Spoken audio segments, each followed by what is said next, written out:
Working the night shift in a hospital, you get used to a certain kind of silence. The kind that hangs heavy in the air, amplified by the dim lights and the distant beeps of monitors that come through like whispers. But over the past week, that silence was turning into something different, something far more sinister. I'm a pharmacy tech in a small hospital in Alabama. Usually, my job is straightforward: organizing medication, filling prescriptions, checking supplies. But after almost 7 straight days on the night shift, my body was at its limit. Sleep had become a distant memory, and my mind, well, it felt like my mind was beginning to drift somewhere else entirely. That night, the silence in the hospital felt different. I'd been awake so long that even the sounds I'd normally ignore started to feel louder, closer, somehow darker. It started subtly. I was behind the counter, counting pills when I heard the pharmacy door creak open. Instinctively, I turned to check. Nobody there. The door was still closed. I shrugged it off. It wasn't unusual for sleep deprivation to make you feel like you're hearing things. I went back to work, my head pounding as I double-checked the supplies in the back. I thought I heard a faint rustling near the storage area and turned just in time to see what looked like a man bent over one of the bins. He was rummaging through the box of syringes with both hands, pulling them out like he was searching for something specific. I called out, but he didn't respond. Frustrated, I stepped forward, flicked on the light, and just like that, he was gone. Nothing but neatly organized boxes and shelves staring back at me. A chill swept over me as I stood there, heart hammering, gripping the edge of the shelf. I told myself it was just the lack of sleep. That's all it was. As the shift wore on, things only got worse. I'd just finished prepping a cart and decided to take it down the hall to the main supply closet. My steps echoed along the empty corridor, my only company in the muted fluorescent glow. And that's when I saw him again. He was lying on the floor just a few feet ahead of me. It was the same man, although now I could see him clearly, his face contorted in pain, convulsing violently. Dark red streaks of blood dripped from his eyes, his mouth. I stumbled back, my heart pounding in my ears. I wanted to scream, to call for help, but my voice felt trapped, like it couldn't escape my throat. Just as I took a step closer, his body jerked one last time and went still. I blinked, feeling my breath catch. And just like that, he was gone. There was nothing. Just an empty hallway, as if no one had ever been there. I stepped forward, feeling the strange urge to check the floor where he'd been lying, half expecting to find a trace of blood or something, anything that might prove he was real. But the floor was spotless. No sign, no trace, just gleaming tiles beneath the faint light. My heart was racing now, panic mixing with disbelief. Trying to steady my nerves, I convinced myself to head back to the main desk. I forced myself to focus on my breathing, to stay calm. It's just sleep deprivation, I told myself. You just need to get through this night. Just a few more hours. Back on the main floor, I walked past the lobby on my way to grab some water. Just as I was about to pass the security desk, I froze. There he was again, the same man, now in a security uniform, standing right in front of me. He looked perfectly normal, no blood, no convulsions, just staring at me, his eyes cold and unblinking. "Can I help you?" I finally managed to ask, my voice cracking slightly. He said nothing, only continued to stare. I could feel my skin prickling, a creeping sense of dread curling around my spine. And then, without a word, he turned and walked toward the elevator at the end of the hall. I stood there, rooted to the spot, watching as he pressed the button. The elevator doors opened, and he stepped inside. I thought about following him, demanding to know who he was, why he'd been tormenting me all night. But something, some instinct I couldn't explain, kept me frozen in place. The doors closed, and the elevator light blinked, indicating he was going down to the basement. The basement. I hadn't been down there in months. It was mostly used for storage and old medical files. Hardly anyone went down there anymore, especially at this hour. I waited, expecting the elevator to return, for the doors to open and show an empty compartment, proving that I'd been imagining the whole thing. But the light didn't move. The elevator remained in the basement, as if it was waiting. Something in me snapped. I needed answers. I hurried to the staircase, my mind racing. Every step echoed around me, louder than the last, the air thickening as I descended. The fluorescent lights flickered above, casting harsh shadows that seemed to shift and grow, twisting in strange shapes on the walls. When I finally reached the basement, I stopped, hesitating. The doors down here were old, heavy metal, each marked with faded numbers and labels. My hand trembled as I pushed open the first door, bracing myself for what exactly? I didn't know. The room was empty, just shelves of dusty files and forgotten supplies. I moved on to the next door, and then the next, my fear mounting with each empty room. Finally, I reached the last door, tucked away at the very end of the corridor. There was no label, no number, just a cold metal door with a single handle. I grabbed the handle, hesitating, my heart hammering so hard I thought it might burst. Slowly, I pushed it open. The room was dark, only a faint, sickly green emergency light flickering in the corner. And there, in the middle of the room, was a chair. On the chair sat the man, staring at me with those same hollow eyes. I froze, unable to move, my mind reeling. He looked as real as anyone I'd ever seen, every detail perfectly clear down to the wrinkles in his uniform, the slight stubble on his chin.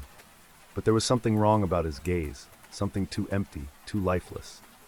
I opened my mouth to speak, to ask who he was, but no sound came out.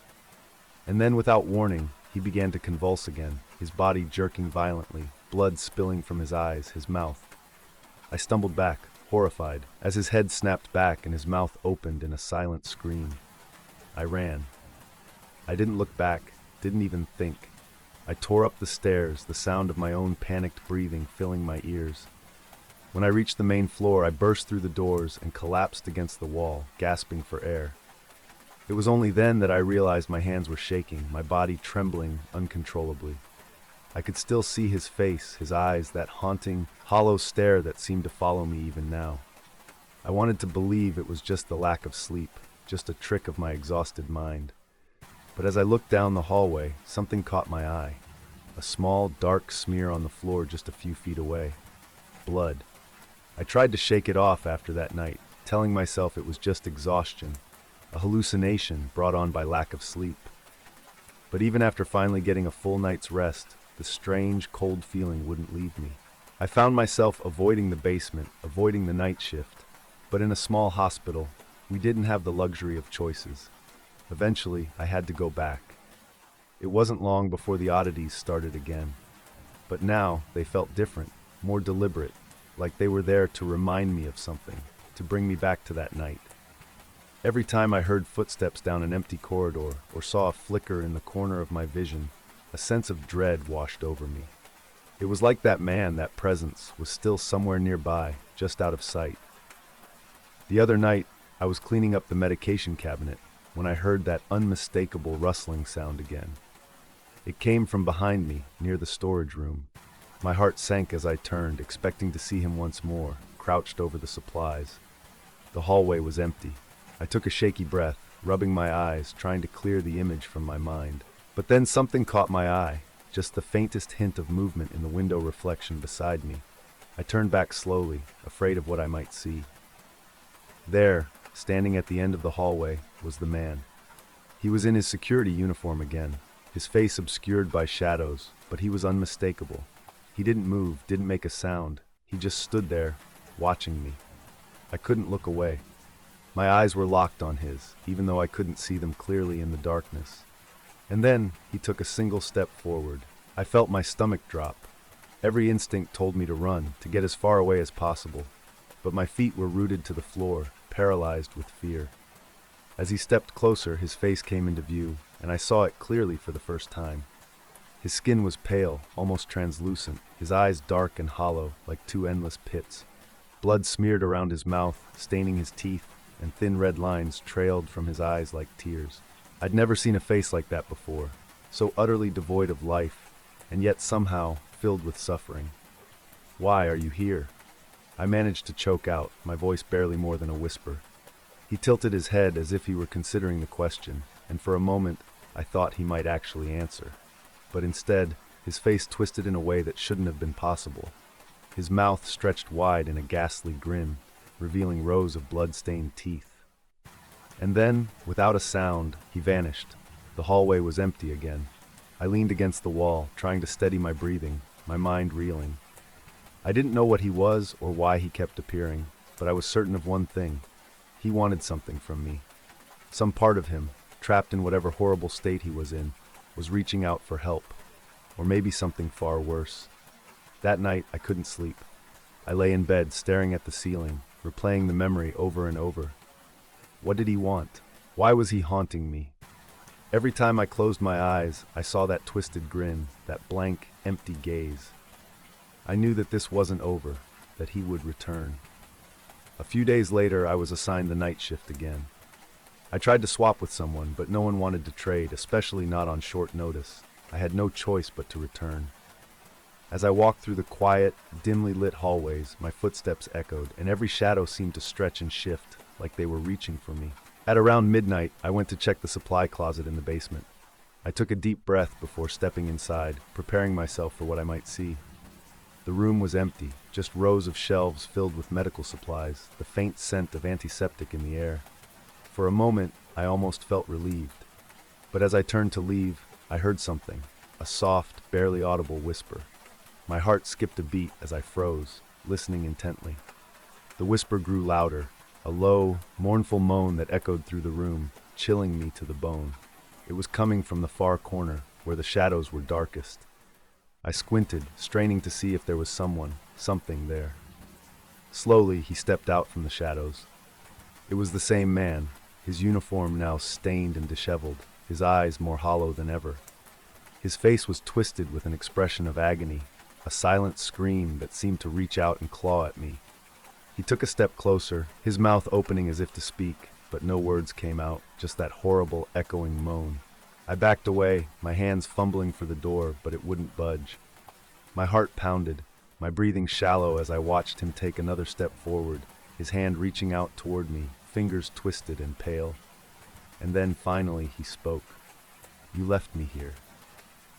The words were soft, barely more than a whisper, but they cut through me like a knife. I didn't know what he meant, didn't know who he was or how he thought I had anything to do with his suffering. But the accusation in his voice was unmistakable, a raw, piercing anguish that I couldn't ignore. I don't know you," I stammered, my voice trembling. "I haven't done anything." He shook his head, his expression shifting to one of sorrow, and for a brief moment I saw something human in his eyes. "They left me here, alone, forgotten, and then, as quickly as he'd appeared, he was gone." The room was silent again, but his words lingered, echoing in my mind, filling me with a strange sense of guilt. I didn't know what had happened to him, but somehow I felt responsible, as if I were connected to his pain in a way I couldn't explain. That night, I went home, but sleep didn't come. I spent hours reading up on the hospital, looking through old records, trying to piece together any clue about who he was and what had happened to him. It was past dawn when I finally found it, an article buried in the archives, nearly forgotten. Several years ago, a security guard had died in the hospital's basement. There had been an accident, a patient in distress, a botched attempt at resuscitation. The guard had tried to intervene, but he hadn't made it out. The report was brief, almost dismissive, and there was no mention of his name.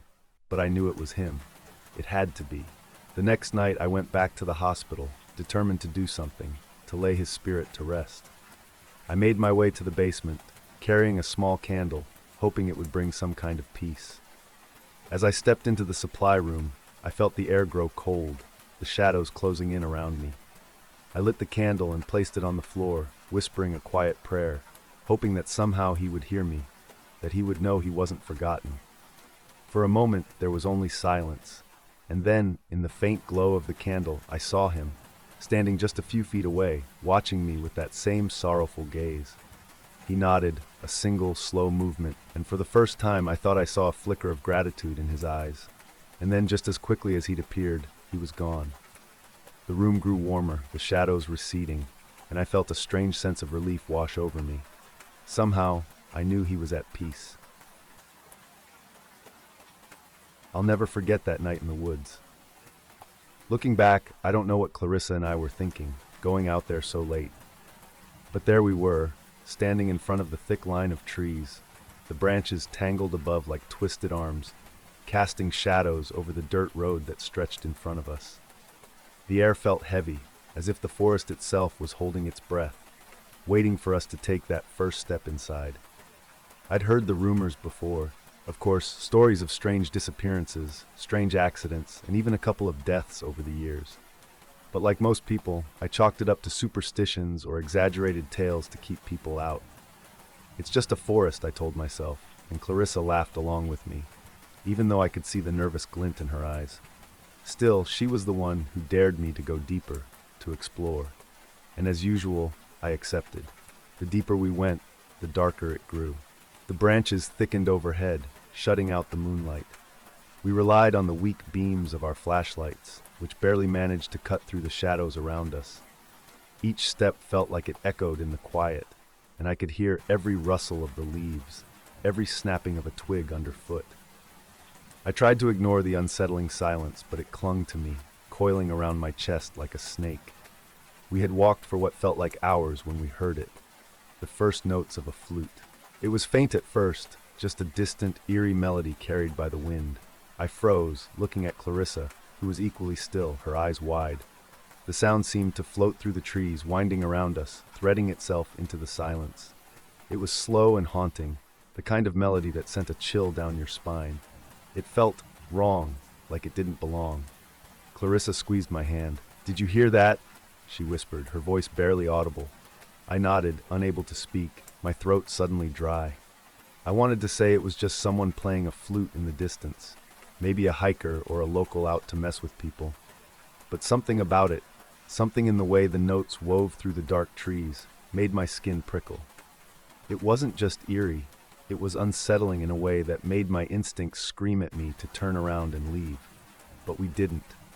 We stood there, listening as the sound grew louder, the notes filling the air with an intensity that made my heart pound. Each note was sharp, clear, echoing off the trees and sending ripples through the silence. I glanced at Clarissa, her face pale in the dim light of our flashlights, her breathing shallow. I could tell she was scared, but neither of us wanted to be the first to turn back. Then, without warning, the melody changed. The notes grew sharper, faster, as if the player had seen us, as if they were trying to draw us closer, or maybe just frighten us. The sound was all around us now, filling the darkness, pressing in from every side. "Let's go back," Clarissa whispered, her voice trembling. I nodded, unable to tear my eyes away from the trees, half expecting something to leap out at us.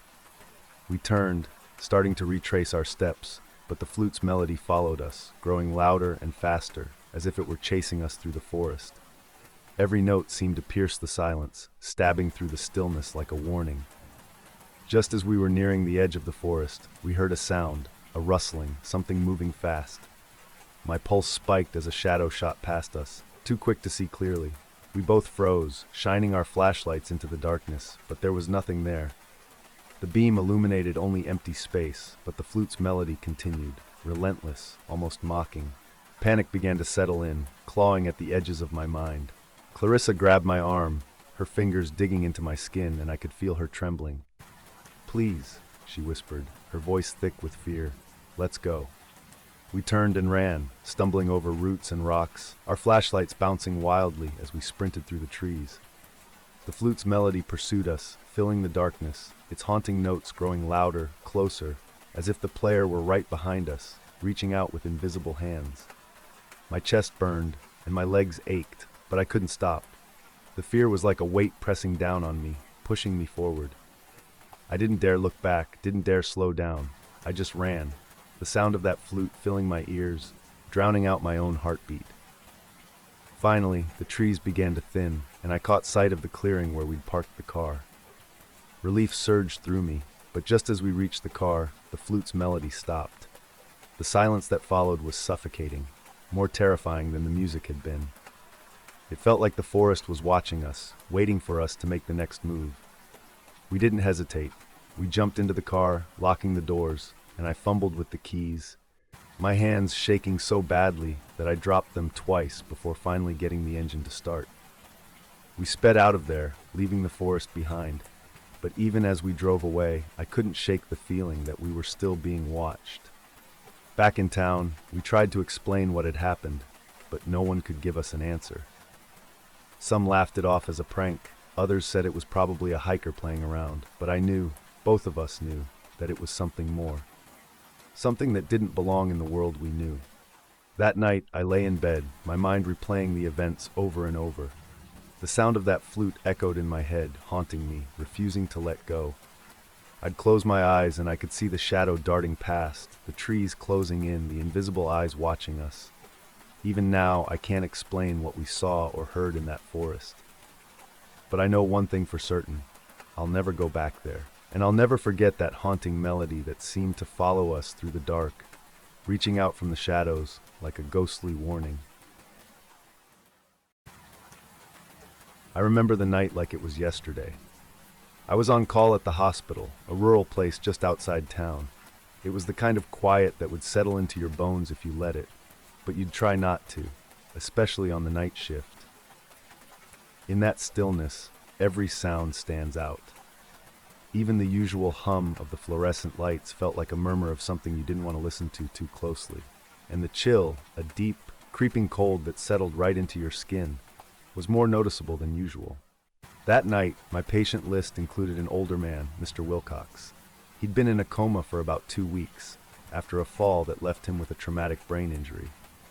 In the dim light of his room, he looked even smaller and more fragile than usual, as if the bed might swallow him up at any moment. I checked his vitals and was about to leave when his eyes snapped open. I froze. My brain almost refused to accept it. Patients like him don't just wake up out of nowhere. Not like this.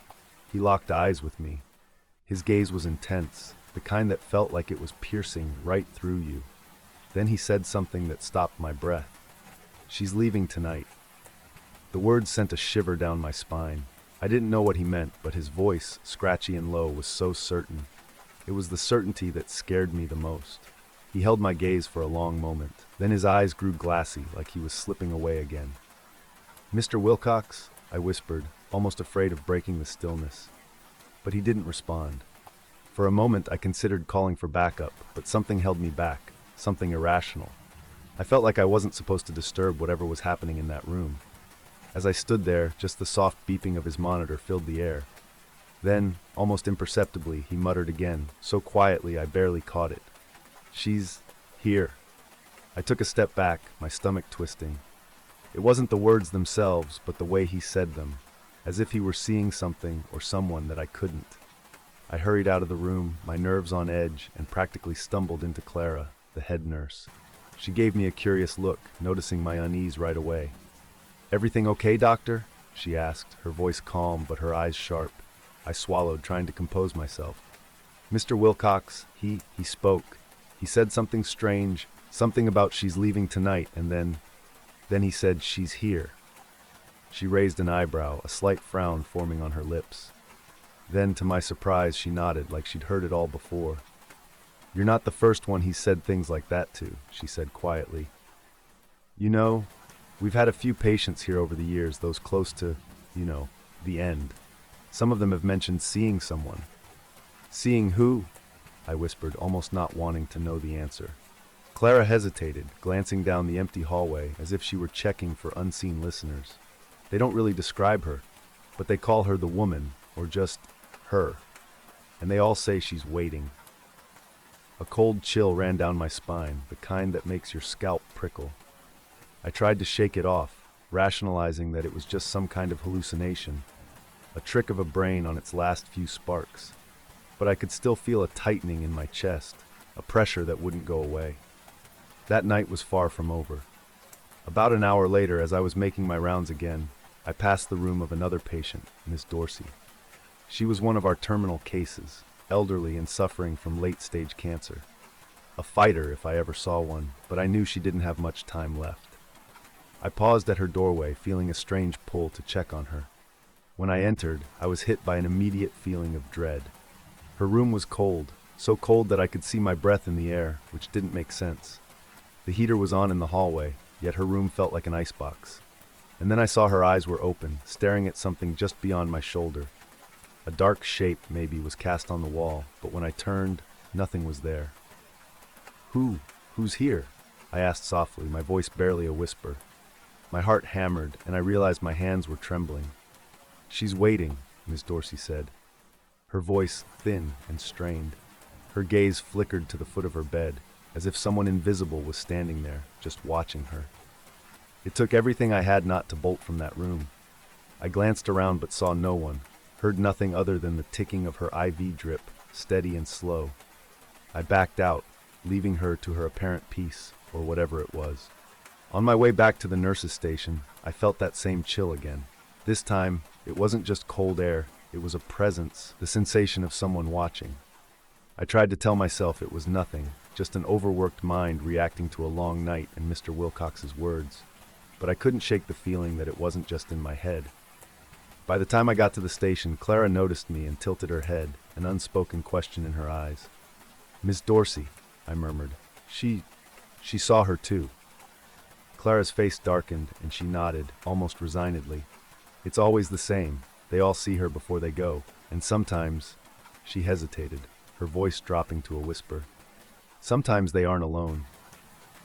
The weight of her words hit me like a punch to the chest. I opened my mouth to say something, anything, but a commotion down the hall caught our attention. It was Miss Dorsey's room. I bolted down the hall, Clara close behind, the echoes of our footsteps bouncing off the sterile walls. We reached her door just as the monitor flatlined. Her chest rose and fell one last time, and then nothing. But before I could even process her death, a figure, a shadow maybe, slipped out of the room, moving down the hall. My heart raced, and without thinking, I followed. My rational mind screamed at me to stop, but something primal, curiosity maybe, or sheer terror, pushed me forward. I caught glimpses of the shadow as it drifted around the corner, its shape fluid, disappearing into the darkness. I followed it down a deserted wing, past empty rooms and unlit hallways.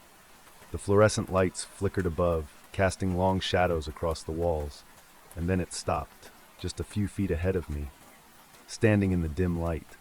It was a woman, or the semblance of one. Tall, her hair flowing as if underwater, with eyes as dark as the void. She looked at me, really looked at me, and I felt every fear I'd ever had claw its way to the surface. She tilted her head as if studying me, and in that moment, I knew I wasn't supposed to see her. I was never meant to follow, and then she was gone. I stumbled back, my body cold and weak, retreating to the nurse's station where Clara stood, her face pale. "She let you see her?" she asked softly, and in her voice I heard both fear and pity. I nodded, unable to form words, my mind still reeling. Clara placed a hand on my shoulder, a mix of comfort and warning. "You shouldn't have followed. Now that she knows you're here." Weeks went by after that night, but the memory of her, of that figure I'd chased down the hospital corridor, never left me. I was on edge, constantly glancing over my shoulder, jumping at the smallest noises, imagining her face in every shadow. The other doctors, the nurses, even the patients started to notice. One evening, Clara pulled me aside. "You're looking worse than your patients," she said with a sad smile, trying to lighten the mood, but her eyes held concern and maybe even fear. "Are you sure you're all right?" I wanted to say yes, to brush it off, but there was something about her gaze that made me hesitate. So I told her everything. The way I'd felt her presence since that night, the way shadows seemed to follow me, thickening and darkening whenever I was alone. I even admitted the worst part, that I sometimes caught glimpses of her reflection in glass surfaces, a dark shape, half-formed, just watching. Clara listened without interrupting, her face unreadable. When I was done, she let out a slow breath. "You're not the only one, you know." "What do you mean?" I asked, the unease in my stomach tightening. "She's followed others," Clara said quietly, almost as if speaking louder would summon the entity. "Doctors, nurses, even a few visitors who stayed past midnight. But it usually doesn't last. She only lingers for a while." Her expression grew troubled, though I've never known her to follow someone this long. I felt a chill at her words, realizing for the first time that what I was experiencing might be more than a paranoid delusion. The days turned into weeks, and I was starting to think that maybe Clara was right, that the figure had lost interest in me. My life slowly returned to normal. The feeling of being watched faded, and the strange chill that had haunted me began to dissipate. I even managed a few nights of dreamless, uninterrupted sleep. But it was only the calm before the storm. It happened on another quiet night, one where the hospital felt like a tomb. The kind of night where you could hear the buzzing of the overhead lights and the distant hum of machines down the hall. I was finishing my rounds when I heard it, a soft whisper, echoing down the empty corridor. At first I thought it was just a trick of my tired mind, but as I listened, the whispering grew louder, more distinct. I couldn't make out the words, but the tone was unmistakable, a pleading, a call for help. Against every ounce of logic, I followed the sound. The whisper led me to the old wing of the hospital, the part that had been shut down years ago when we built the new ICU. No one ever went there anymore.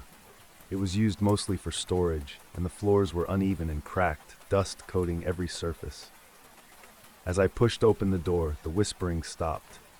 I stood there in the silence, my heart pounding, the dim light from the hallway barely illuminating the room.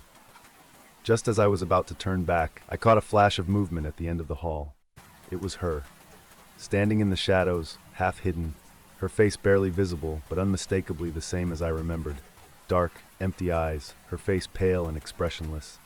She raised a hand, beckoning me forward. I wanted to run, to turn and leave the hospital, to never look back. But something inside me, a mix of curiosity, defiance, and maybe even a hint of madness, compelled me to take a step forward. With each step, the air grew colder and the shadows seemed to thicken, pressing in on me from all sides. I could hear my own breathing, fast and shallow, mingling with the echo of footsteps, hers or maybe my own. She led me deeper into the old wing, past rooms filled with dust-covered beds and broken equipment, until we reached the last room at the end of the hall. The door was slightly ajar, as if waiting for me. When I stepped inside, I saw the room was empty except for an old hospital bed in the center, the sheets rumpled and stained with time. But as I moved closer, something strange caught my eye. There was a plaque on the wall, a memorial of sorts, with a name etched into the metal. It was tarnished and hard to read, but when I wiped away the dust, my heart skipped a beat. The name was mine. Confusion and dread warred inside me. This didn't make any sense. How could my name be on a memorial plaque in a hospital wing I'd never been to? And then I heard her voice. "You shouldn't have come." I turned, and she was there, standing inches away from me. Her face was clearer now, and I saw an expression I hadn't noticed before. Sorrow. Her eyes were filled with an infinite sadness, as if she were carrying the weight of countless lives, countless losses. "What do you want from me?" I whispered, my voice barely audible. She reached out a hand, and though I wanted to pull away, I found myself frozen, rooted to the spot. Her fingers brushed my arm, cold as death, and in that moment images flooded my mind. Faces of people I didn't know, rooms I'd never seen, cries of pain and desperation. It was like a lifetime of suffering compressed into a single moment. I staggered back, gasping, the weight of it all almost too much to bear. She watched me, her expression unchanged, and then she spoke again, her voice softer this time. "You don't belong here." And just like that, she was gone. I don't remember how I made it back to the nurse's station. Clara found me there hours later, slumped in a chair, shivering and covered in cold sweat. She took one look at me and knew. "She spoke to you, didn't she?" she asked, her voice filled with a strange mix of sympathy and fear. I nodded, still reeling from what I'd seen, what I'd felt. She showed me things, people I didn't know, lives I hadn't lived, and then she told me I didn't belong. Clara's face went pale, and for the first time I saw genuine fear in her eyes. "You need to leave," she said urgently. "Transfer, quit, whatever it takes. She doesn't usually let people go. But if she said you don't belong here, you need to get out." Her words echoed in my mind, and as much as I hated to admit it, I knew she was right. The feeling of relief was almost palpable, as if some invisible weight had been lifted from my shoulders. I gave my notice the next day, and within a week, I was gone. Years have passed since that night. I'm in a different hospital now, far away from that place, and life has mostly returned to normal. But every now and then, when I'm alone in the quiet of the night shift, I feel that familiar chill, that sense of being watched. It all started one Friday night. I'd been working late, and by the time I was driving home, it was almost midnight. There's this little diner on the edge of town, one of those 24-hour places that always smells faintly of coffee and grease, and I thought I'd stop in for a quick meal. I'd been there 100 times before. It was my usual late-night spot. Small, cozy, and always filled with regulars. You know, the kind of place where the waitress knows your name, asks about your day. A familiar place. That night, though, something was different. The moment I stepped inside, I could feel it. The lights seemed dimmer than usual, casting long, eerie shadows that stretched across the checkerboard floor. The air was heavy, thick with the smell of burnt coffee and something else I couldn't quite place. Something metallic and stale, like old blood. The usual hum of conversation was missing too. Normally you'd hear people talking, forks clinking against plates, maybe even someone laughing. But that night it was dead quiet. Just the low hum of the refrigerator and the faint hiss of the grill from the kitchen in the back. I could have sworn I felt a draft, like someone had left a window open in the dead of winter, even though it was the middle of July. I shrugged it off and took a seat at the counter. The waitress, someone I'd seen countless times before, came over. She looked different somehow. Her face was pale, her eyes slightly unfocused, and her hands trembled just a little as she handed me a menu. "You're here late tonight," she said, her voice barely a whisper. "Yeah, long day," I replied, trying to keep things casual. "Everything all right here?" She didn't answer. Just stared at me, her mouth opening slightly, as if she wanted to say something, but then she just shook her head and walked away. That's when I noticed something odd about the place. It was mostly empty, save for a couple of people in the back booth, faces obscured by shadows. But the strangest part was, they weren't eating or talking. Just sitting there, perfectly still, their heads slightly bowed. I tried to brush it off, telling myself they were probably just tired or keeping to themselves. But something about them set off alarm bells in my head.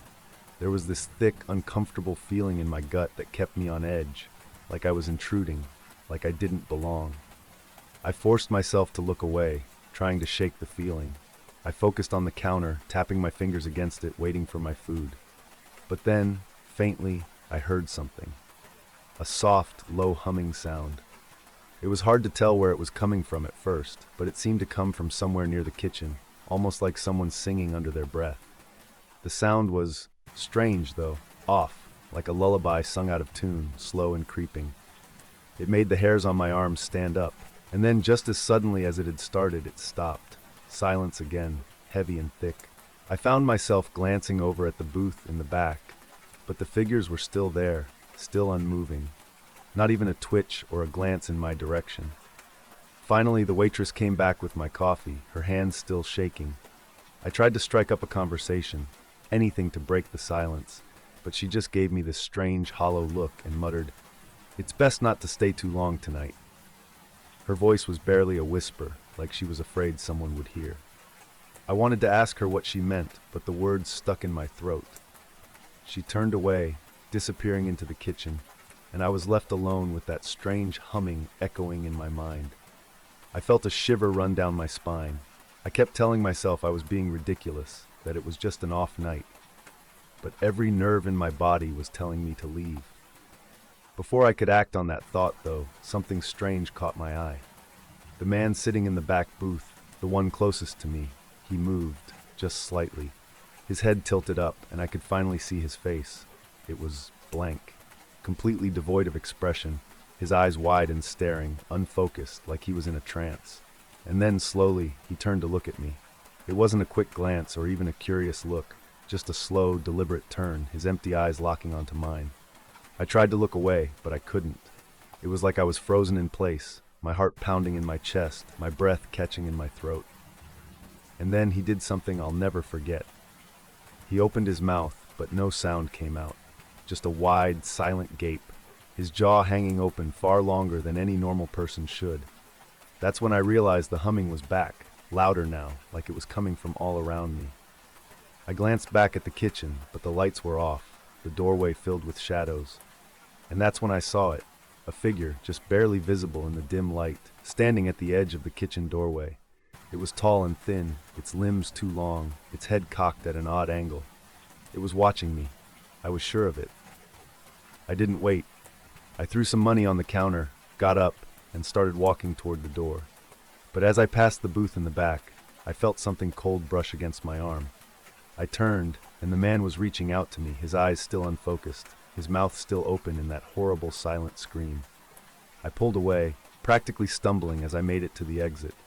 I burst through the door, breathing in the cool night air, trying to calm my racing heart. I didn't look back. I couldn't. But as I started walking back to my car, I heard it again. That low, humming sound, drifting out from the diner, wrapping around me like a chill in the air. It followed me all the way to my car, growing fainter as I got farther from the building, until finally, mercifully, it disappeared. But the strangest part was when I turned back to look at the diner from across the parking lot. The lights were off. The sign that usually glowed so brightly was dark, and the place looked completely deserted, like it had been abandoned for years. I could feel my heart pounding, my head spinning as I tried to make sense of it. I got into my car, my hands shaking as I gripped the steering wheel. I drove away, not daring to look back, but that night I couldn't sleep. Every time I closed my eyes, I'd hear that humming, soft at first, then growing louder, like it was right there in the room with me. The next day I couldn't help myself. I went back, just to see if what I'd experienced was real. The diner was there, looking just like it always had, bright lights, bustling with people. I went in, half expecting to see the waitress or that man in the booth, but it was just normal, completely normal. I asked the woman behind the counter about the night before, about the people, the sounds, the lights going out, but she just gave me a confused look. "We close at 10, she said. "We haven't been open 24 hours for years." It's strange, you know? Even now, after everything, I can't quite let it go. It's been months since that night, but I still feel like it's with me. Every so often, I'll be alone, late at night, and I'll swear I hear that humming. It doesn't make sense. It shouldn't be there. But it is. The other night, I had a friend over and we were watching a movie. It was one of those calm, easy nights where you don't think anything could go wrong. But then, just as the credits were about to roll, the power flickered. Just a small blip, off and on, barely a second, but in that moment, I thought I heard it. The humming. That same eerie, tuneless melody, drifting through the silence like a bad memory I couldn't shake. I tried to ignore it, tried to act like nothing was wrong. But the moment my friend left, it came back. Only this time, it was closer. I could hear it just outside my door, almost like someone was standing on the other side, humming softly, waiting for me to open up. I tried to tell myself it was just my mind playing tricks. Maybe I was just wound up, still spooked by that night in the diner. But as the humming grew louder, my heart started to pound. I couldn't ignore it anymore. I had to know.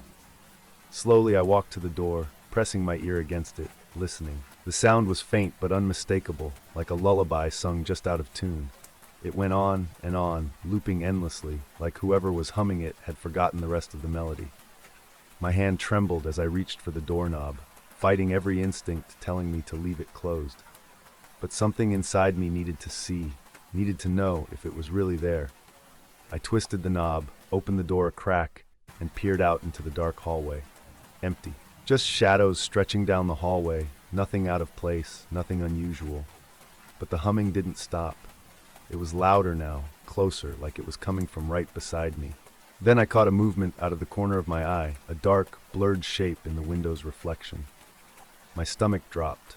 I whipped around, but there was nothing there, just the empty hallway, bathed in shadows.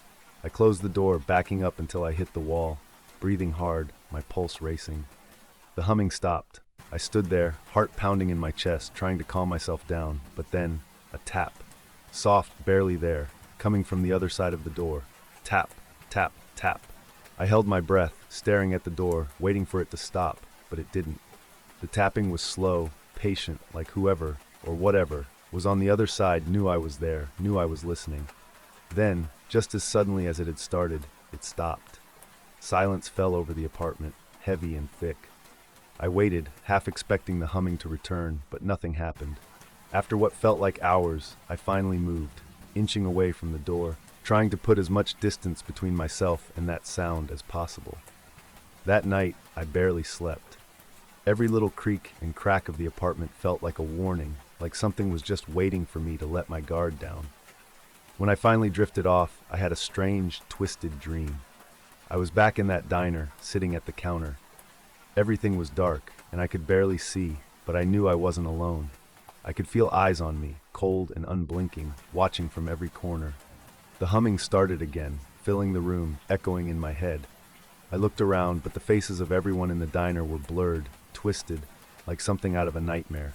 And then, from the shadows, a hand reached out, long and thin, with fingers that seemed to stretch on forever. It touched my shoulder, cold and firm, and the humming grew louder, wrapping around me like a thick fog. I woke up gasping, drenched in sweat, the room dark and silent. I told myself it was just a dream, that it didn't mean anything. But I couldn't shake the feeling that it wasn't over. That whatever had been in that diner, it had followed me, and it was just waiting for the right moment. Now, every time I walk past a darkened hallway or catch a glimpse of something out of the corner of my eye, I wonder if it's still there, hiding just out of sight, waiting. And whenever I hear that faint, haunting hum, I know it hasn't left. Somehow, I don't think it ever will. I was admitted to the hospital for a routine, minor surgery, nothing out of the ordinary. The last room in the hallway was all that was available, tucked away from the nurse's station and separated by long stretches of silence. At first, I thought the peace would be a blessing, allowing me to rest undisturbed. But by the third night, it became apparent that silence isn't always as restful as it seems. It was around 3 in the morning when I woke up the first time. My room was pitch dark except for the soft glow of the monitor beside me. I reached for the nurse call button, but something stopped me.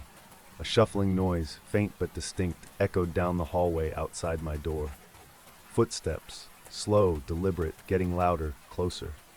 I held my breath, hoping to dismiss it as some late-night shift change or a wandering patient. But as I stared at the crack beneath the door, I noticed something. A shadow. Not a figure exactly, but something darker than the hallway beyond, lingering just outside. The footsteps paused. I felt every nerve in my body tense as though that presence sensed me, waiting, listening. My heartbeat thudded in my ears as I waited, frozen for what felt like hours but was probably only minutes. I shut my eyes tightly, convincing myself it was a nightmare, willing myself back to sleep. When I opened them again, the shadow was gone. The next day, I dismissed it as sleep deprivation or post-surgical medication affecting my mind. But the following night, just as the clock struck 3, I awoke again. There it was, those same slow, dragging footsteps.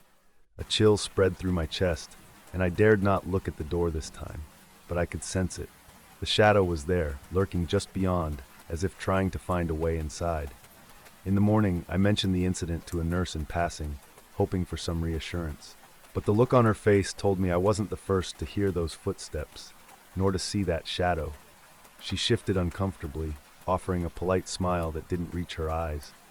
"You're not the first to notice. Things at night," she said, hesitating as if to hold something back, especially at that end of the hall. With each night, the sense of dread grew stronger. The shadow would return, always at 3, always right outside my door. My room was no longer a place of rest, but a cage of fear and paranoia. Some nights I would lie there, barely breathing, afraid to move, knowing that if I drew attention, the shadow might finally slip through that door. As the nights dragged on, my body grew more exhausted, but sleep evaded me.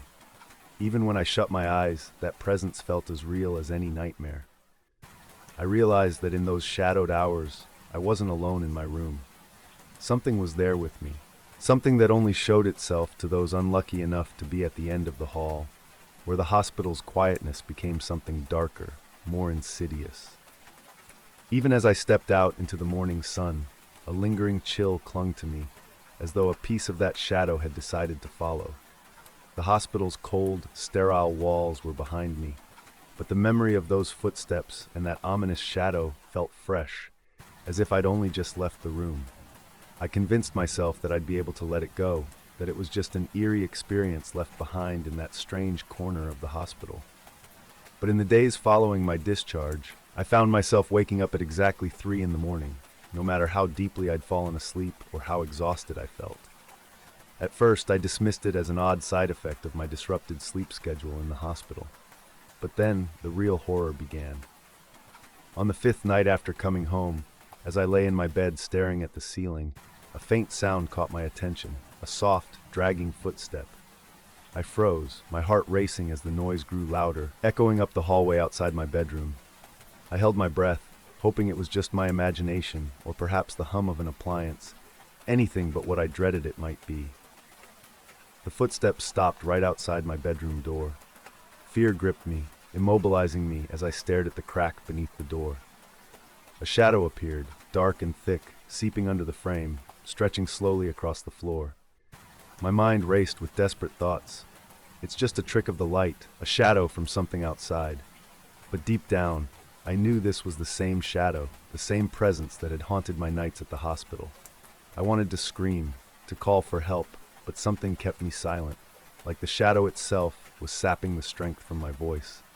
I lay there in the darkness, unable to move, watching as the shadow crept closer, inch by inch. The air grew colder, pressing down on me like a heavy weight, and I felt that same suffocating dread I had felt those nights in the hospital. Just when I thought I couldn't bear it any longer, the shadow paused. It hovered there, lingering near the foot of my bed, as though it were watching me, feeding on my fear. And then slowly, it began to retreat, sliding back toward the door and disappearing into the crack as the first light of dawn peeked through the window. The next day I was exhausted, shaken, barely able to think of anything else. My friends and family noticed, asking if I was okay, if I was getting enough rest. But how could I explain that a shadow, a thing no one else could see, was following me, haunting me every night at the exact same hour? Each night, the pattern repeated. The shadow would arrive at 3, hovering outside my door, slipping beneath the crack, creeping closer and closer, as though it were growing bolder with each passing night. It was as though something from that hospital room had latched onto me, following me home like a twisted souvenir. Desperate, I returned to the hospital a week later. I found myself drawn back to that same hallway, that same room at the end of the hall, hoping to find answers or closure, anything to make this stop. I spoke to a nurse, a new face I hadn't seen during my stay, and cautiously asked her about the room, the strange things that had happened to me. Her face grew pale and she glanced nervously down the hallway. "You're not the only one," she whispered, leaning in close. "People say that shadow belongs to a patient who never left, someone who passed away in that room, waiting, always waiting for someone to keep them company." I shivered, feeling a terrible understanding settle over me. The shadow didn't want to harm me. It was lonely, desperate for someone to notice it, someone to share in its endless empty hours at the end of that hall. And somehow, it had chosen me. I left the hospital that day with a heavy heart, realizing that my fate was now bound to the shadow. Every night, at 3 in the morning, I lie awake, waiting for the soft footsteps, the creeping darkness slipping under my door. It's become my silent visitor, a reminder of that hospital room, a presence I can't escape, a shadow I can never leave behind. The first night was almost forgettable. I was half asleep, curled up under my blankets, when I heard a sharp, metallic ring. At first I thought it was part of my dream, but then it came again, a loud, piercing doorbell ring. It was 2 in the morning. I tried to ignore it, hoping that whoever it was would go away.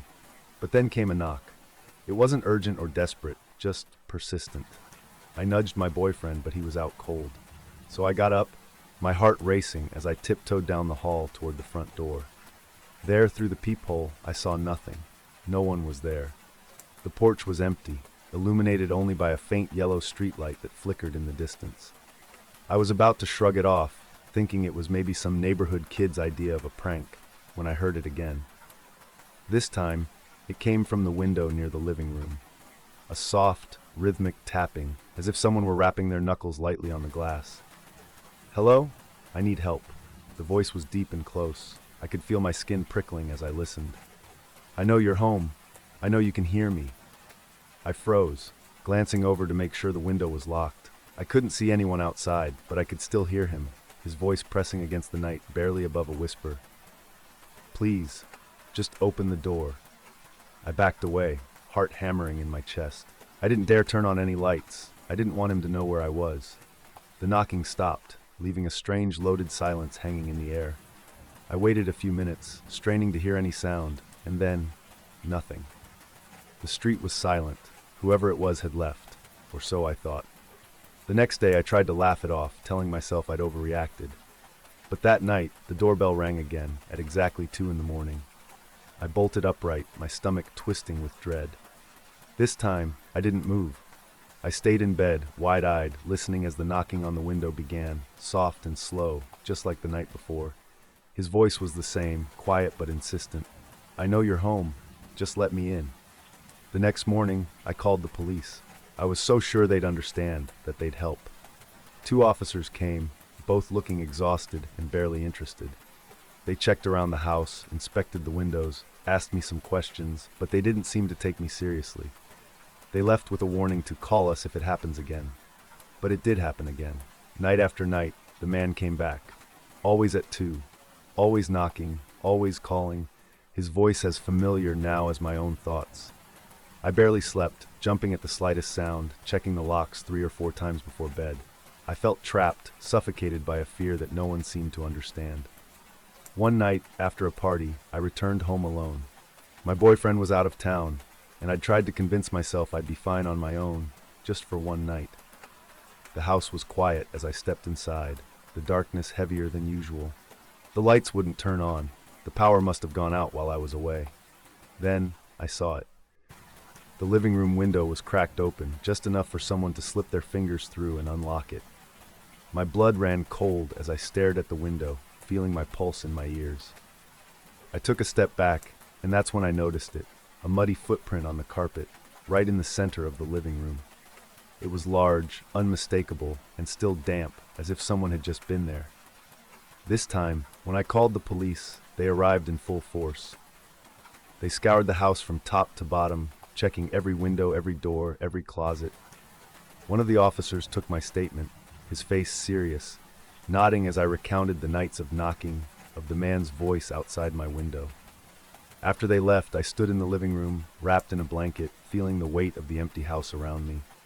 But for the first time, I felt a sliver of relief. Maybe, just maybe, he'd finally leave me alone. A week went by without incident. I started sleeping again, almost believing it was over. Then one night, I woke up to a sound that made my heart stop. It wasn't the doorbell, nor the knocking. It was the creak of a floorboard, a sound that came from inside the house. I bolted up, scanning the darkness, listening to the silence that had once felt so safe. My heart pounded as I slowly turned on the bedside lamp, its dim glow casting long, eerie shadows across the room. And then, there it was again. Another creak, closer this time, like someone was moving down the hall toward my room. I reached for my phone, hands shaking, and dialed 911, whispering into the receiver. The operator assured me help was on the way, but as I sat there, the seconds ticking by felt like an eternity. Footsteps, just outside my bedroom door. My breath caught in my throat as the doorknob slowly began to turn. I clutched my phone, trembling, my mind racing with thoughts of escape, but there was nowhere to go. And then, suddenly, the knob stopped moving. The silence returned, heavy and stifling. I waited, terrified, until the sound of distant sirens pierced the quiet, the flashing lights painting the windows in red and blue. The police found no one in the house. They checked every corner, but there was no sign of a break-in, no muddy footprints, no evidence of anyone being there at all. I could barely explain it, the feeling that something had been so close to me, just outside my door, and yet it was as if he had vanished into thin air. After that, things changed. I became paranoid, jumpy at every sound, every shadow. I couldn't sleep, couldn't focus. I knew people thought I was losing my mind, that maybe the stress had made me imagine it all. But I knew what I'd heard, what I'd seen. The night stretched on, filled with an uneasy quiet that seemed to mock me. Months later, I moved out of that house. I couldn't stay there anymore. I packed up and left, thinking I could outrun whatever had haunted me. Moving away didn't bring the peace I'd hoped for. I thought I could leave that nightmare behind, that a new place with fresh walls and a different view would somehow erase the terror. But fear doesn't let go that easily, and neither did he. In the beginning, things were almost normal. My new apartment was smaller, tucked inside a busy building where the sounds of neighbors felt comforting. I didn't feel isolated, and I even began to sleep soundly again. It was a relief, like I was slowly waking up from a horrible dream. But I suppose fear knows how to wait. After a couple of weeks, Just as I was beginning to convince myself that everything had been in my head, it happened again. I was lying in bed, drifting off, when I heard it. A single, soft knock. It was so faint, I almost convinced myself I'd imagined it. But then it came again. 2 soft taps on the window like someone testing the glass, letting me know they were there. My apartment was on the 3rd floor. No one could possibly reach the window from the outside. I forced myself to stay still, clutching the blankets as though they could somehow protect me. The knocks stopped, leaving a heavy silence that filled the room. My heart pounded, and I felt the cold grip of terror that I thought I'd left behind. I didn't sleep that night, lying awake, listening for any sound, any hint that he was still there. Over the next few nights, the knocking grew more insistent. Sometimes it was the window, other times the door. Always faint, always careful, as though he knew he had all the time in the world to torment me. I would lie there, frozen, barely breathing, waiting for it to stop, afraid to even check. Then came the whispers. They started one night when I was lying in bed, trying to block out the sounds. At first, I thought it was just the murmur of neighbors down the hall, but it was unmistakable. His voice, low and deliberate, close to my ear, just above a whisper. "I know you're here." His tone was soft, almost playful, as if he were enjoying this game. "Let me in." I felt paralyzed, as though some invisible weight were pressing down on me, keeping me pinned to the bed. I couldn't call out, couldn't even turn on the light. All I could do was lie there, listening to his words, feeling his presence fill the room. The next morning, I told myself it was just another nightmare. I convinced myself I was still recovering from the trauma of the old house, that I needed to see a therapist, maybe talk it through. But the nights told a different story. One evening, I came home from work, exhausted, my mind spinning with worry and exhaustion, only to find my front door slightly ajar. I froze in the hallway, heart racing, as I stared at the door. I could have sworn I had locked it that morning. Summoning the courage, I stepped inside, flipping on the lights. Everything seemed in place, nothing broken or stolen. But there was something wrong. A faint, metallic scent in the air, like rust or something old and decayed. I checked every room, every corner, but there was no one. No sign of anyone. As I was about to leave the bedroom, something on my pillow caught my eye. A small black smudge. I leaned in, dread twisting in my gut as I realized it was a fingerprint, dark and smeared. The shape was unmistakable, like the mark of someone's thumb pressing down into the fabric. That night I barely slept. I kept every light on, my heart racing at every creak and groan of the building. But at 2 a.m, the lights went out. I was plunged into darkness, the familiar silence filling the room, pressing against my ears. And then, there it was. A knock at the window, a single, deliberate tap. "Let me in." His voice was a whisper, but it felt as though he were standing right next to me, his breath against my ear. I didn't dare move, didn't dare breathe. I could feel him there, feel the cold weight of his presence filling the room. I squeezed my eyes shut, hoping he would go away, praying for morning to come. But he didn't leave. He stayed, whispering my name over and over, soft and mocking, as if savoring each syllable. By the time dawn broke, the whispers had stopped, but I could still feel his presence lingering in the air, as though he had claimed a part of my space, a part of my mind. I finally broke down and confided in a friend. She listened with wide eyes, her expression shifting between concern and disbelief. I could tell she was trying to understand, to find some logical explanation, but there was nothing rational about this. She insisted I stay at her place for a few nights, thinking a change of scenery might help me clear my head. The first night was blissfully quiet. I slept deeply, a heavy, dreamless sleep that felt like a balm. For the first time in weeks, I felt safe. Then around 2 a.m, I woke up. I wasn't sure what had roused me at first, but then I heard it, 3 faint knocks from the window across the room. I froze, my heart dropping as I realized the sound was unmistakable. It was him. He had followed me here. I lay in bed, every muscle tense, listening as he knocked again, softly, insistently. And then came his voice, low and chilling, right outside the window. "I know you're in there. You can't hide from me." Terror rooted me in place. This was supposed to be a safe space, a refuge, but somehow he had found me. I scrambled out of bed and ran to my friend's room, practically begging her to call the police. She looked at me, bewildered and half awake, trying to make sense of my rambling. When the police arrived, they found nothing. The windows were locked from the inside, and there was no sign of forced entry, no evidence of anyone having been there. But I knew better. I could feel it. You know that feeling when you tell yourself you're not going to get scared, that it's just an empty building, just an adventure? I was dead set on proving to myself that the abandoned house on the edge of town was just that. A run-down, forgotten place, with nothing more sinister than old, creaky floorboards and peeling paint. But I was wrong. So very wrong. I'd heard rumors for years. Kids would swear they'd seen shadows moving in the windows, or heard whispers if they walked past it at night. But I didn't buy into any of it. I was convinced it was just stories. One weekend, on a dull, gray afternoon, I decided to go see for myself. I packed a flashlight, told a friend where I was going, and drove to the edge of town, where the last houses gave way to fields and, eventually, the eerie silhouette of that abandoned house. As I pulled up to the house, I felt a chill, not from the weather, but from the site itself. The house was decaying, its wood warped and gray, windows boarded up or shattered, and a broken-down porch that sagged with the weight of years.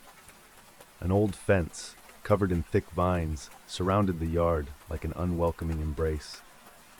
I could feel the cold bite of the air as I stepped out of the car, but I pushed through it, trying to convince myself that this was all just some fun Halloween season exploration. The wind picked up as I approached the door, rattling the empty windows and whistling through the cracked walls, making the whole place seem alive with sound. The smell of old wood, mildew, and something faintly metallic filled the air, sharp enough to make me cough. Still, I ignored the eerie sensations creeping up my spine, pushing forward into the hallway, where every step I took echoed in the empty space. The floor creaked loudly beneath my weight, and the sound seemed to grow louder the farther I went. Dust floated thick in the beams of my flashlight, which only reached a few feet ahead before fading into shadows. I tried to focus on the details of the house. The faded wallpaper, the cracked tile floor, the remnants of a chandelier that hung precariously from the ceiling. Anything to distract myself from the eerie sense of being watched. I went room by room, each one empty, littered with remnants of the past.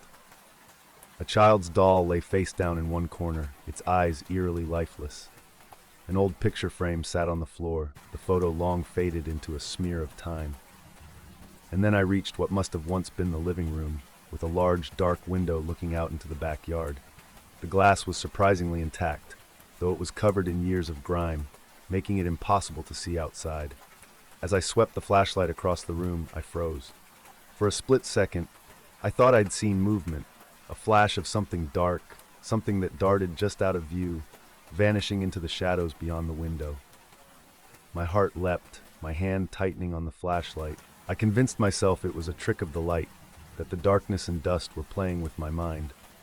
But as I stared at the window, that uneasy feeling settled back into my stomach. Something felt wrong. I slowly crossed the room toward the window, half expecting to see nothing but my own reflection. But as I got closer, I saw them, two dark eyes, deep and endless, staring right back at me through the glass. I stumbled back, my heart racing as the flashlight shook in my hand. The eyes didn't move, they just stared, unblinking, unfeeling, from the other side of that filthy glass. They were too dark, almost too perfectly round, and fixed on me with an intensity that made my skin crawl. I backed up slowly, too scared to look away, but too terrified to stay close. I could hear my own breath, shaky and fast, and I swear I heard a faint whisper, too soft to make out, but chilling all the same. But as soon as I blinked, the eyes were gone. I forced myself to take a few deep breaths, telling myself that I'd let my imagination get the better of me. I didn't want to leave just yet, not without proving to myself that there was nothing there. So I steeled myself and walked out of the room, determined to keep exploring. The rest of the house was silent, almost too silent, with each step echoing louder than it should have. The wind outside had died down, leaving an almost suffocating stillness. I decided to head upstairs where a narrow, rickety staircase led to the second floor. Each step groaned under my weight, the sound bouncing off the walls in a way that made it feel like someone was right behind me. The second floor was just as eerie as the first. The walls were streaked with strange stains, and the doors were all slightly ajar, leading into dark, empty rooms. I felt like each doorway was a mouth, waiting to swallow me up if I stepped too close. I tried to laugh it off, but my nerves were frayed. At the end of the hallway, there was one room with the door fully closed. Something about it felt different, wrong. My skin prickled as I reached out, hand trembling, to turn the handle. The door creaked open slowly, revealing a dimly lit room with a single window on the far wall. The air was colder here, almost freezing, and I could feel my breath fogging up in front of me. I shined my flashlight across the room, and there, just beyond the window, were those eyes again. They stared back at me, unblinking, as if they had been waiting for me. I took a step back, the flashlight beam shaking as I tried to keep it steady. I could feel my pulse racing, my whole body tensing as I stared into those dark, lifeless eyes. And then, slowly, they began to move, drifting away from the window, into the room, toward me. I stumbled back, nearly tripping over myself as I turned to run. But the moment I reached the doorway, the air grew impossibly heavy, like something was pressing down on me. I couldn't move, couldn't breathe. The eyes were closer now, almost within arm's reach, and in the darkness I could just barely make out the faint outline of a figure, tall, shadowed, its face lost in darkness, except for those eyes. And then the figure spoke. It was a whisper, raspy and broken, the words almost indistinguishable. But I understood. It was calling my name. I forced myself to look away, to run, to flee down the stairs and through the house, not stopping until I burst out into the cold night air. After that night, I tried to convince myself it was all a dream, or that my mind had somehow twisted the events in that abandoned house into something more terrifying than it actually was. I did everything I could to shake it off. I went about my day like normal, threw myself into work, and ignored the creeping sense of dread that would rise whenever I was alone. But no matter what I did, I couldn't rid myself of the feeling that those eyes, his eyes, were still with me, lurking in the shadows just out of sight. The first time I noticed something strange at home, I'd been up late trying to work. My apartment was quiet, lit only by the small desk lamp in my study. I was about to call it a night when I noticed something odd, a faint tapping sound, coming from the window behind me. It was soft, barely there, but insistent, like someone gently tapping their nails against the glass. I didn't dare turn around. The memory of those dark eyes flashed through my mind, and my throat tightened with fear. I sat there, frozen, listening as the tapping grew louder, more persistent. Finally, gathering all my courage, I whipped around, expecting to see something outside the window. But there was nothing there, just the empty, dark street below, and my own pale reflection staring back at me, wide-eyed and terrified. I laughed it off nervously, telling myself it was just a branch brushing against the window. But in the days that followed, the noises didn't stop. Every night, without fail, I would hear the same tapping sound, always from a different window, as if something or someone was moving around the apartment, testing each one. I stopped sleeping properly, jumping at every small sound. My friends noticed how tired I looked, how jumpy I'd become, and I tried to explain what had happened, though I could barely make sense of it myself. They all said the same thing, that I'd scared myself silly in that old house and that it was all in my head. I wanted so badly to believe them. Then came the whispers. One night, as I lay in bed, I heard it, a faint, raspy voice, just above a whisper, calling my name. At first, I thought it was coming from outside, drifting in through the open window. But as I listened, I realized it was inside the room, just inches away from me. My skin prickled as I lay there, paralyzed, listening to that voice repeat my name, soft and mocking, almost as if it were savoring each syllable. I held my breath, my heart pounding, and shut my eyes tight, hoping it would go away. But the voice didn't stop. It grew louder, more insistent, until it was right next to my ear. I bolted upright, switching on the light, heart racing as I scanned the empty room. But of course, there was no one there. The apartment was silent once more, as if nothing had happened. I couldn't take it anymore. I had to do something, anything, to make it stop. Desperate, I decided to go back to the abandoned house. I told myself that maybe, if I confronted whatever was there, it would leave me alone. I drove to the edge of town, my hands shaking on the steering wheel, my mind racing with a mix of dread and determination. When I arrived, The house loomed in the darkness, as haunting and desolate as ever. The wind was cold, biting, and the same faint, metallic smell lingered in the air. I took a deep breath, steeling myself as I stepped onto the creaking porch. The wood groaned under my weight, as though it remembered me, as though it were welcoming me back. Inside, the house was just as I remembered, cold, silent, filled with the eerie presence of something unseen. I moved slowly, taking each step with caution, the flashlight in my hand casting long, trembling shadows on the walls. I made my way to the living room, the place where I'd first seen those eyes. I could feel them, watching me, hidden in the darkness, waiting. "Why are you following me?" I whispered, my voice shaking. "What do you want?"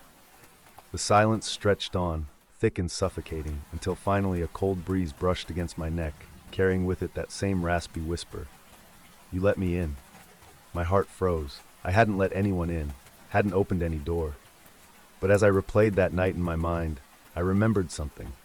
The split second when I'd frozen, my mind blank with terror, when I'd locked eyes with that shadow in the window.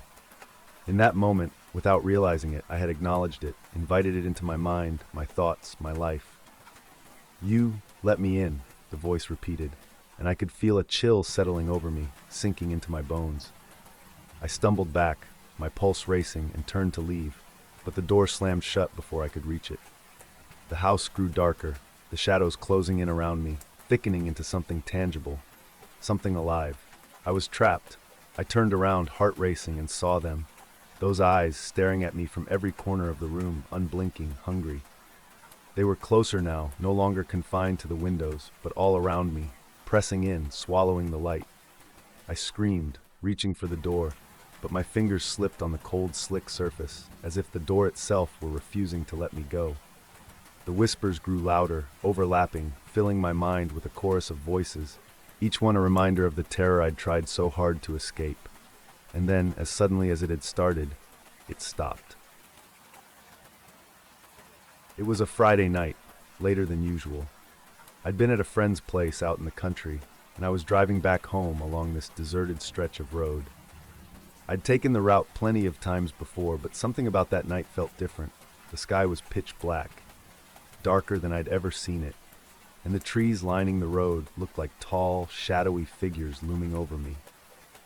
Every so often a cold wind would rustle through them, casting strange, shifting shapes across the pavement. I kept my headlights on high, illuminating the road as best I could. There wasn't another soul in sight. No other cars, no distant lights. Just me, the dark road, and the endless stretch of night ahead. I turned on some music to shake off the unease creeping into my mind, but even the familiar songs sounded different, hollow, as if the sound was being swallowed up by the silence.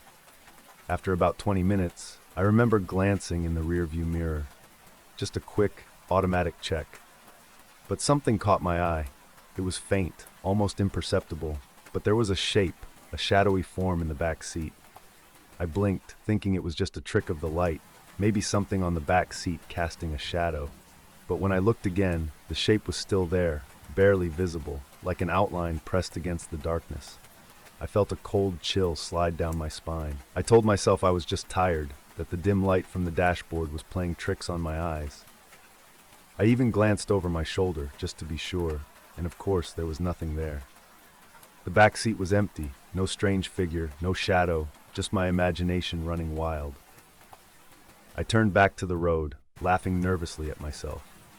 But I couldn't shake that feeling, the sense that someone or something was sitting quietly in the back seat watching me. Every few minutes, my eyes would dart back to the mirror, half expecting to see a face staring back at me. But there was nothing, only the darkness and my own reflection looking increasingly uneasy. I tried to focus on the road, on the sound of the engine humming, anything to push the feeling away.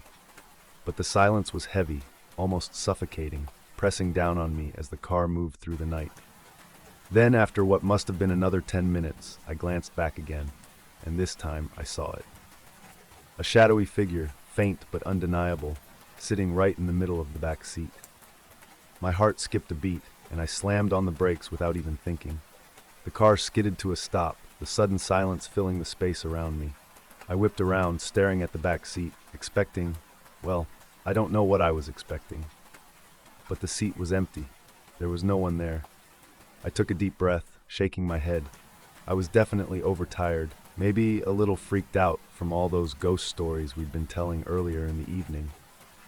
I convinced myself I was seeing things, hallucinating, that I just needed to get home and get some sleep. But as soon as I put the car back into gear and started driving, the shadow appeared again. It was faint, but there was no mistaking it. A dark, human-like figure, sitting there, perfectly still, right in the middle of the back seat. I could feel my skin crawl, my stomach twisting with a fear so intense it felt like ice. I kept my eyes on the road, afraid to look back again, afraid of what I might see if I did. And then, out of nowhere, a voice, soft, raspy, so close it felt like it was right next to my ear, whispered, "Keep driving." I gripped the steering wheel so tightly my knuckles turned white. I didn't dare look back, didn't dare do anything except keep my eyes on the road and my foot on the gas. My mind was racing, 1,000 thoughts swirling in my head, each one more terrifying than the last. Who or what was in my car? And why was it telling me to keep driving? My hands were trembling, but I kept going, speeding down that empty road, praying that whatever it was would just disappear, that I'd wake up from this nightmare. But the voice came again, closer this time, as if it were leaning right over my shoulder. "You shouldn't have stopped," it whispered, each word dripping with something cold, something that felt like malice. I squeezed my eyes shut for a split second, hoping to shake off the terror, but when I opened them, the road ahead was changing. The trees lining the road seemed to shift, leaning inward, almost as if they were closing in around me, trapping me on the path. The shadows were deeper now, darker, and in the corner of my eye, I could see the figure in the back seat more clearly. It was tall, impossibly thin, with limbs that seemed too long, too twisted. Its face, or what little I could see of it, was obscured in darkness, but I could feel its eyes on me, piercing, like it was studying me, waiting. My hands were shaking so hard I could barely keep the car steady. And then, just as I thought it couldn't get any worse, I felt something cold on my shoulder. It was like the touch of ice, chilling me to the bone, and I nearly screamed.